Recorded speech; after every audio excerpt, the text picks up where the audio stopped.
Hey, welcome back to A Good Pour. I'm Kathryn Good. This is Conversations About Good Work, and I am absolutely thrilled to have my dear friend, community leader, all things good, Erin Birch, today. Thanks for being here. Thanks for having me. This is not your first time, but it's your first time alone on the podcast. I know. Should I be nervous? No, we're just going to talk like the good friends we are. You are the CEO of United Way. Just talk a little bit about United Way first so we can, before we talk about everything else. But just talk about United Way, give everyone a good introduction. Sure. So what is United Way? We are doing good work.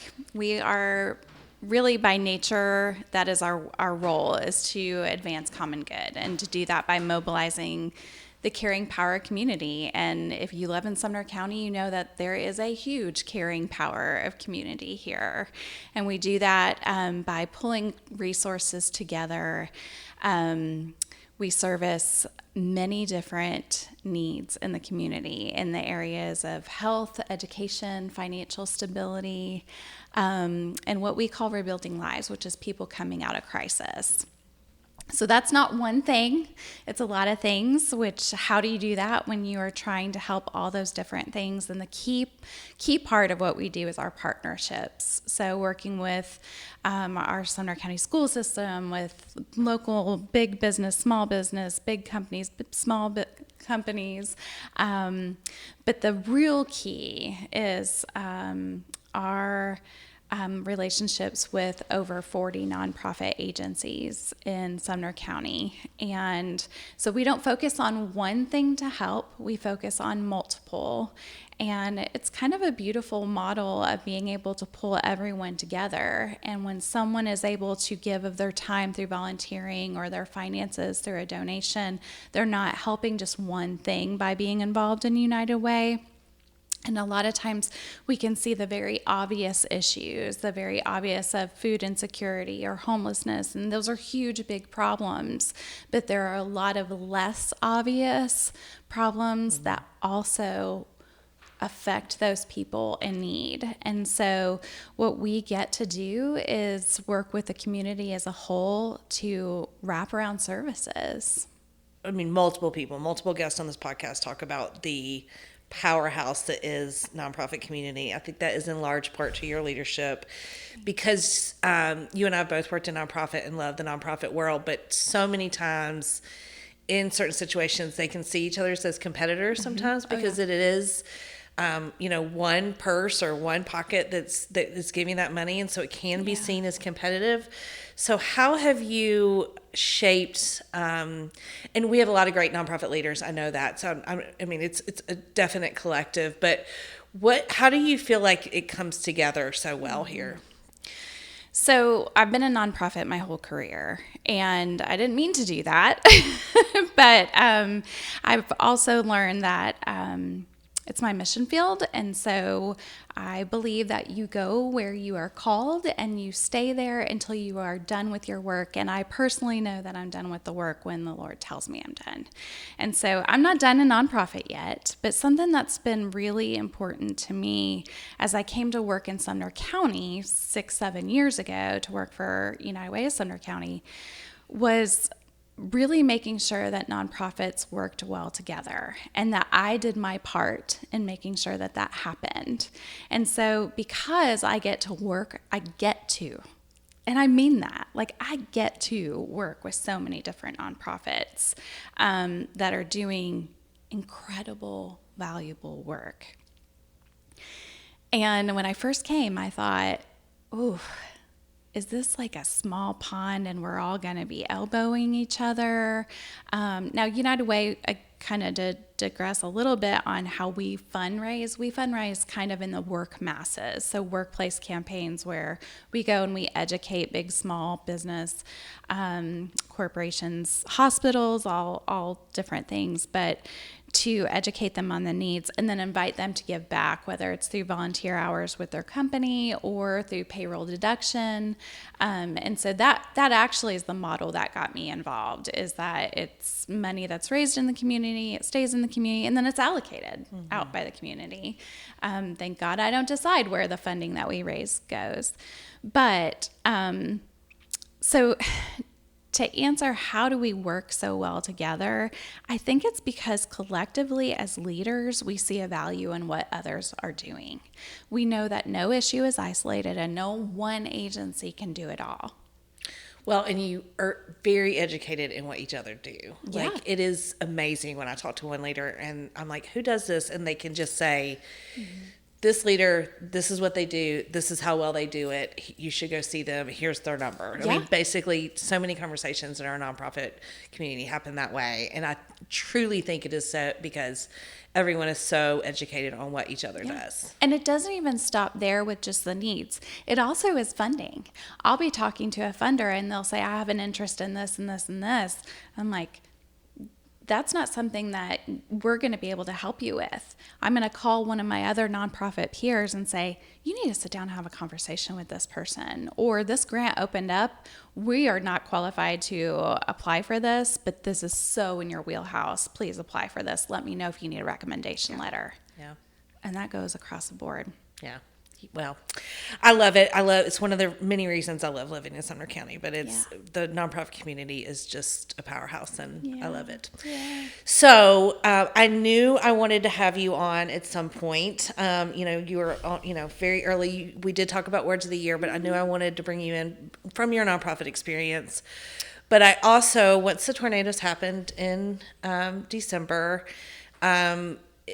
we could talk about United Way all day long. We could talk about our nonprofits all day long. Mm-hmm. But this was something, I know you have a lot of experience working with disasters. Sorry, I couldn't even get it out without laughing. Can't even say that without laughing. But you were called in. So we had the tornadoes. You were called in to help, to lead, to work with other leaders, and really in a time when we didn't even know what had happened yet. And all just as your good friend and cheerleader, all we knew to do was pray and coffee, dinner, or whatever. I mean, you had to do it all by yourself and learn it because you had not had.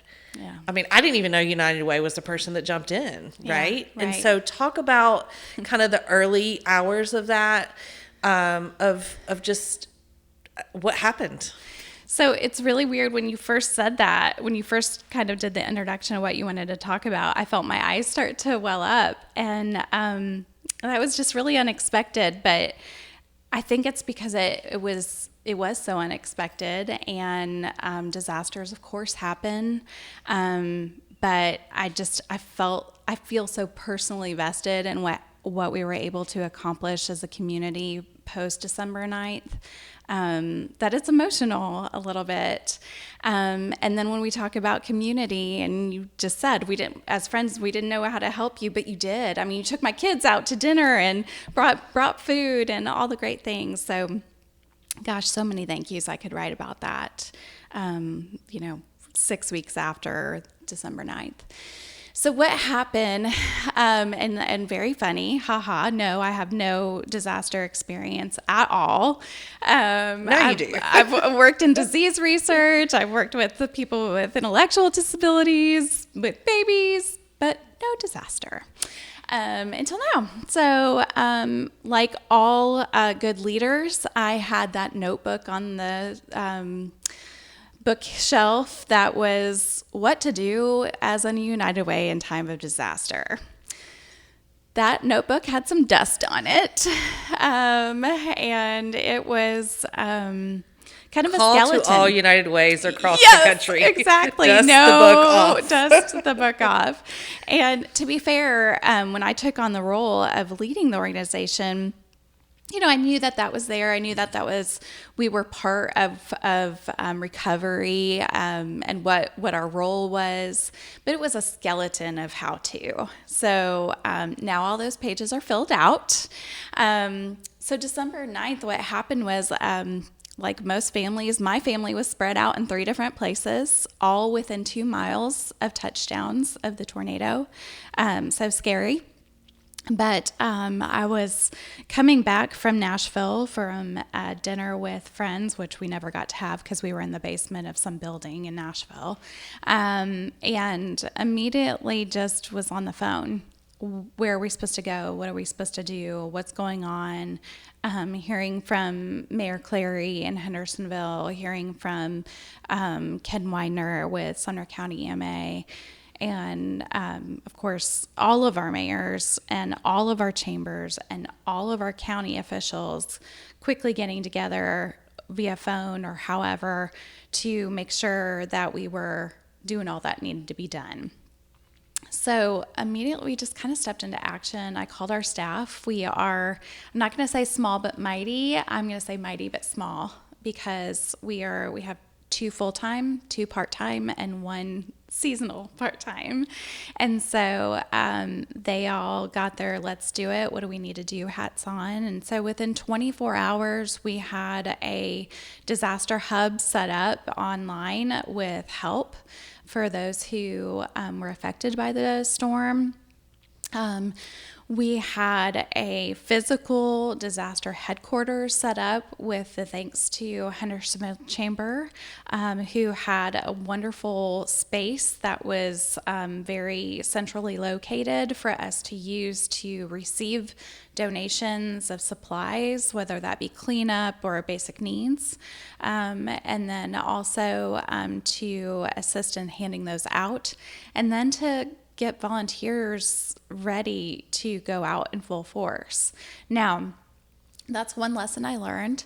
I know, and you do too, in Sumner County, when something happens, everybody puts their work gloves on. What can we do to help? But our officials, who are phenomenal at their job, whether it's fire, police, sheriff, EMA, they are telling me, hold back those volunteers because we need to make sure it's safe for them to go out. Right. Oh my gosh, our electric companies, everyone was doing everything they needed to do to get it to a place where it was safe for volunteers and other folks to go out and work. And so we held the reins back and did as much as we could at the headquarters with assisting with needs, worked with our Katie Brown and Felicia Lewis and Blake Parks. All these names you're going to recognize from other nonprofits. Hendersonville Samaritan, Steve Brown. I mean, all of us were pulling together. What do we need to do? Well, part of what United Way does is raise funds for disaster, allocates those out quickly. So again, within 48 hours, we had already begun to raise money and get that in the hands of those agencies who were doing direct service, because as United Way, we don't do direct service. We rely on those who that is their expertise. They sit down with you and they know exactly what you need and how to do it. So within, just a very short amount of time, we were able to collaborate our greater good together, right? So it was the agencies working together. It was local officials working with us. And then the school system. Gosh, it was just everybody coming together to make sure that people had what they needed. But it didn't stop there.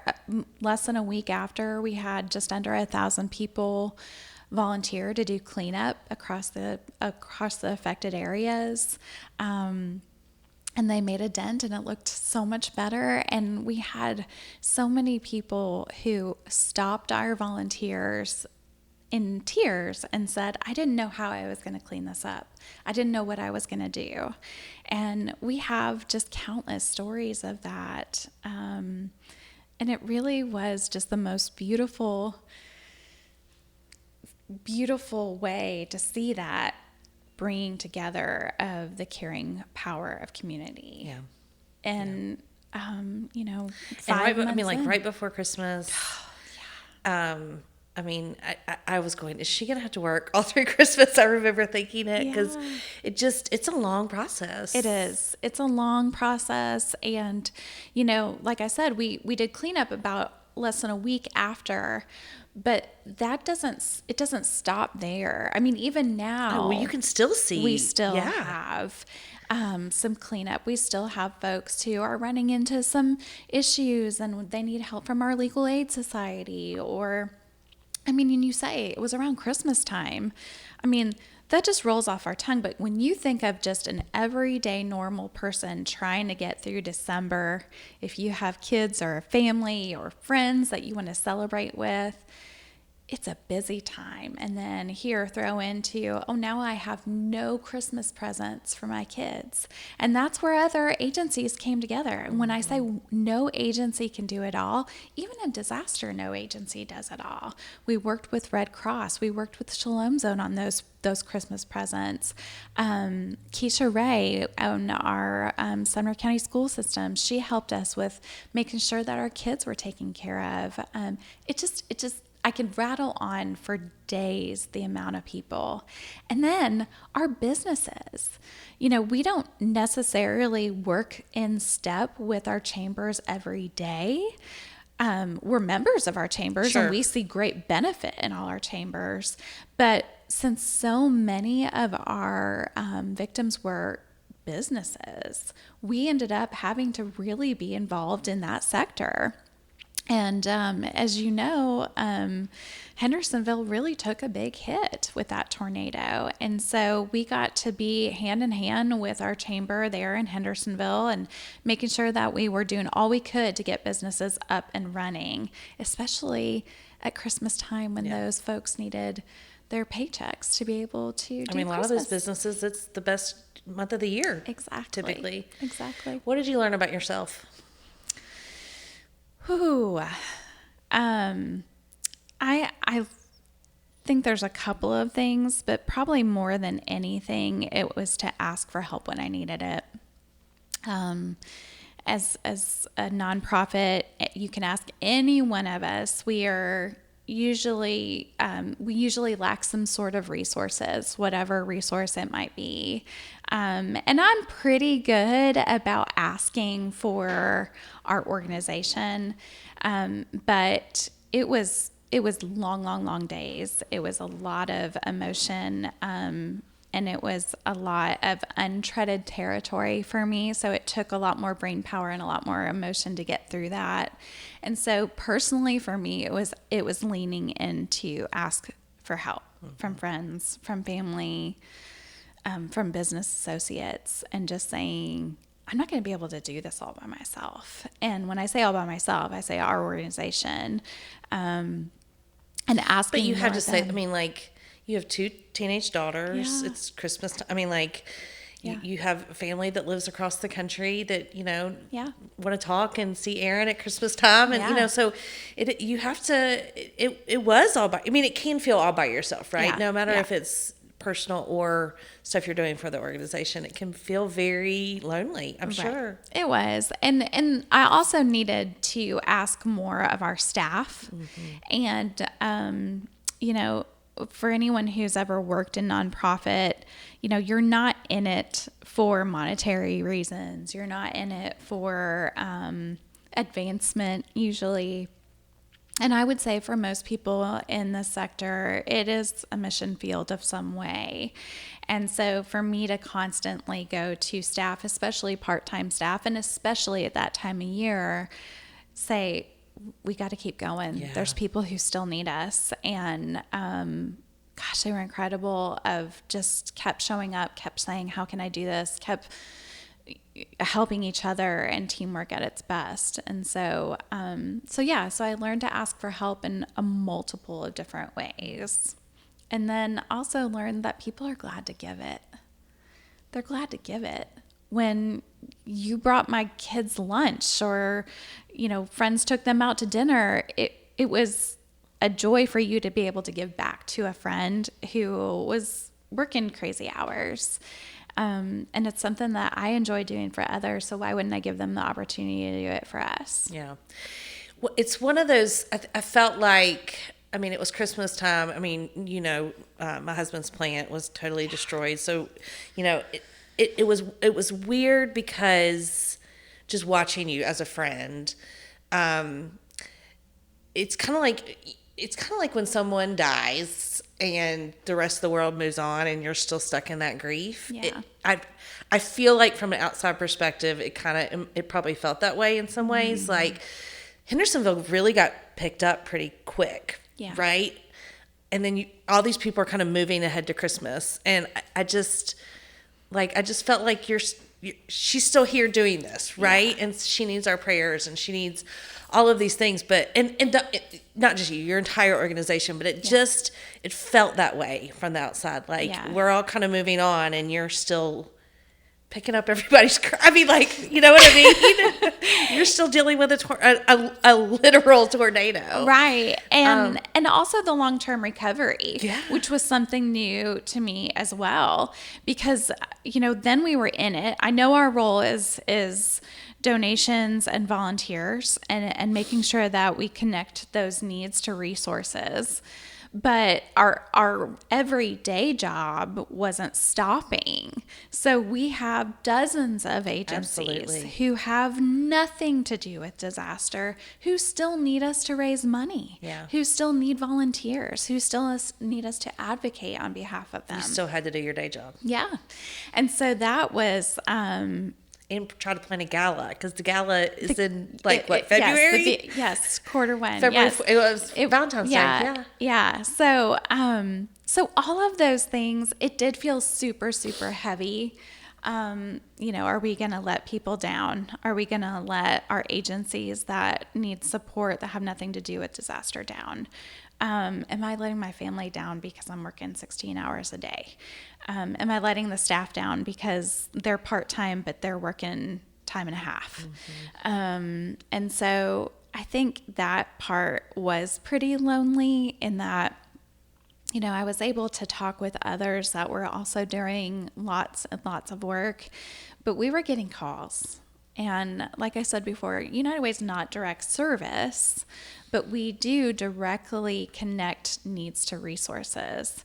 So we receive a lot of phone calls at our office. And so those calls still today are coming in with people who are saying, it's like you or I, who something just happened and it was the perfect, no pun intended, but perfect storm of this snafu happened with insurance, and now my business is not back up and running, and I have X amount of people that I'm needing to hire to get back up and running, and here we are 5 months later. Right.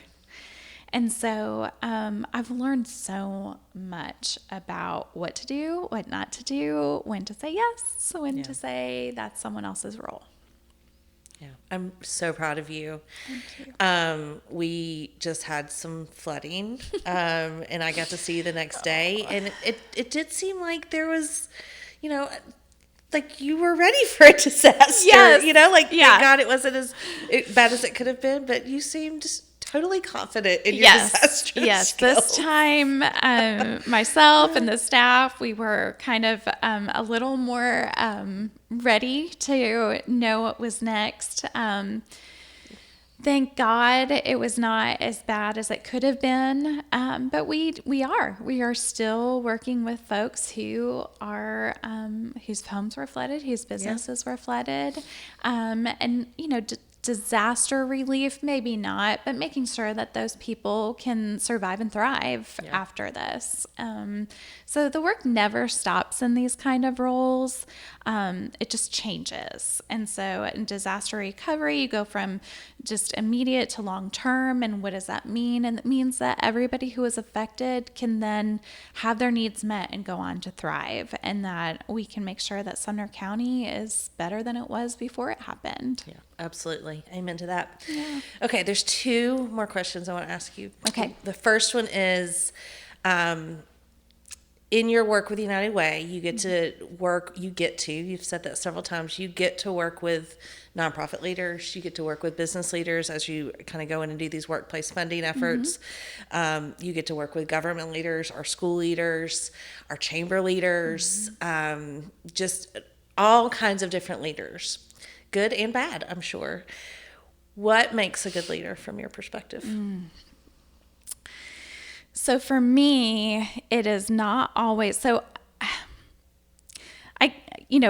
I've watched all of your podcasts, but it's interesting because you asked that question as well as what makes good work, right? I think they're kind of combined a little bit for me in that when someone Well, let me step back and say that it might be easy. I've had this conversation with a lot of people. When someone's a nonprofit, they're like, oh, well, of course you're doing good. You're a nonprofit. By the nature of the sector, that's what you do. True. But I could also argue that any leader in any industry, any sector, whether you're in manufacturing like my husband, or you work at a hospital or retail or whatever it might be, everyone has the opportunity to lead strong, and everybody has the opportunity to do good. Because for me, what makes a good leader, what makes good work is seeing the person in front of you. And so that might mean not being frustrated when you could be, not being annoyed when you could be, not responding like you are actually listening to what they're saying, and then kind of taking your ego out of it a little bit. It's difficult because, like, for me, I have to be the face of United Way of Sumner County, which I have a love-hate relationship with, because I love that I get to do this, and I really feel like I don't just work for United Way, I work for the people, 40 other nonprofits. Oh, well, that too, yes. Really, I work for and with them. I work for our school system. I work for our hospitals who send us, referrals and things like that. And so the people, like I said, you work literally for the community. All of us, yeah. Yes. And so that to be the leader of that it's a little bit overwhelming, but also I know that it's not just me. I get to be here talking to you, but I have an army of engaged people behind me, beside me, some right in front of me, that are cheering us on, are supporting financially, are supporting with their volunteer hours, whatever their gifts may be. Our youth, do you know how many times I get youth leaders who call me and say, can I help? Can I come in your office and just do something? To me, that is incredible leadership, when you see a need and you reach out, but also to really pay attention to the people who are in front of you. Yeah. I think we miss that a lot now. We're so distracted, and to be able to really see the person in front of you, hear their needs, even hear their complaints and not pile on. Those are things that make great leaders, because then you're able to get past it, whatever maybe the issue is, but also to hear, again, the person in front of you, whether it's a need or an idea, because so many good things come to me that are not from me. Mm-hmm. They're from others. Yep. And so if I led with just me knowing, because I happen to be the face and leader of the organization, we would have missed the boat on a lot of things. Love it. Yeah, all of that. That's the reason we're here. Yeah, anyone can do good work. Anyone. So, and we need to tell more of those stories. So thank you for telling that story. My final question. It feels like you've been in a season of, okay, what's next? We're like I said, our kids are getting older. Your girls just got their license. It just all kinds of good stuff, but also hard stuff. You managed a disaster in the middle of Christmas, right? Yeah. What is one good thing that you feel like just is preparing you and equipping you to continue to do good work in the middle of hard seasons? Yeah, it is a different season. So for me, for me to reflect on, right now I'm looking at a career that I've spent 24 years in, nonprofit work, and it's just like anyone else. It's ebb and flowed, and with seasons of life, from newborn twins to now driving and looking for a job. Oh, please find one. Me too. Caleb, get a job. Oh my gosh. But I'm trying to think of what is next for me. Because I love what I do and I get to do it. I don't want to be burnout because now I have extra time and I just do it all the time. Because, I could grow this, I could do this, I could add this person and help me with this. I could, all the different things, right? And so for me now, it's reflecting on how am I going to balance this newfound freedom of being a mom of kids who are having their own lives. More independent. And so now I have this freedom. And so my go-to is to work more. But I also want to be able to be fresh. And so what's helping me is really making time for friends, making time to go spend by myself too, that quiet time. And then I have a husband who I've been married to for 21, almost 22 years. And so, we're staring down the barrel of empty nest real quick because we have buy one, get one. They'll both be out at one time. And so what does that mean for us together to do? And so just trying to see what that looks like. And I really don't know. And it makes me sad. And I'm trying to focus on the happy part, but really I could just curl up in a ball and cry about it. It is hard. You have 2 more years.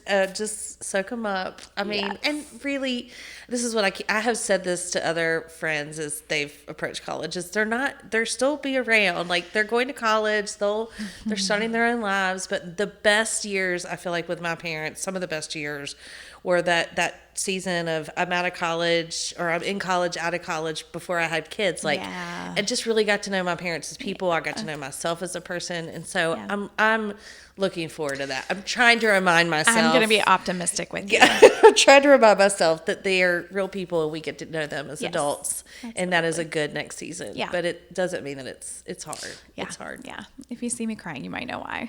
Yeah. Just kidding. You do have buy one, get one. That is for sure. Well, thank you. Thank you for all the good that you do in my life personally. Thank you for the good you do for Sumner County. Thank you.